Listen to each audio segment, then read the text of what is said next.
कौन संधि पढ़ी और आज हमारी कौन सी संधि है बेटा? यण संधि। यण संधि।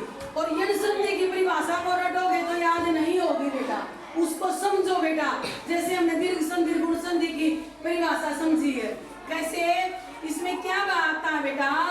ई के बाद उ री के बाद, इनके बाद कोई भिन्न स्वर आए, कोई भी इनसे अलावा इनके बाद कोई भिन्न स्वर आए तो ई का क्या हो जाएगा?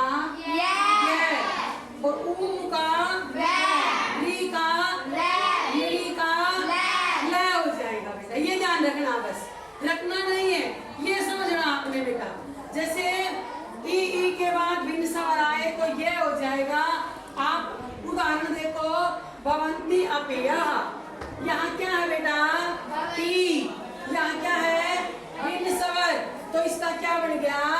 ये बन गया बेटा, भवंता पेया। समझा बेटा?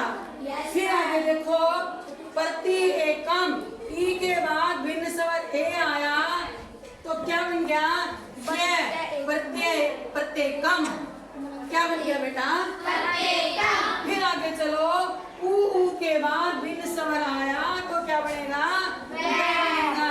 जैसे सु प्लस अच, यहाँ क्या है? ऊ है, ऊ के बाद ए आया तो इसका क्या बन गया बेटा? स्वच्छ। वह बन गया स्वच्छ, स्वच्छ है, विसर्ग लगे हुए हैं। तो ठीक इसी प्रकार री के बाद भिन्न स्वर आया तो क्या बन गया? रे। जैसे मातृ प्लस आदेश है तो क्या बन गया? मात्रादेश है, यानी हमारा तय और रे मिलकर तय बन गया मात्रादेश है। समझा बेटा? और आगे चले, लिरी के बाद भिन्न स्वर आए तो लय बन जाएगा। जैसे लिरी प्लस आकृति क्या बन गया? लाकृति। क्या बन गया बेटा? लाकृति। तो हमने क्या ध्यान देना बेटा, ये हमारे याद होगी ये परिभाषा, तो हम अपने आप बना लेंगे। और ये यण कौन सी संधि है? यण का यहाँ ये है तो ये याद भी आ जाएगी आपको, ये से यण संधि है, ये बनेगा। ई के बाद भिन्न स्वर आए तो ये, ऊ के बाद भिन्न स्वर आए तो वह, री के बाद भिन्न स्वर आए तो रे, और लिरी के बाद आए तो ले। इतना सा समझना है बेटा।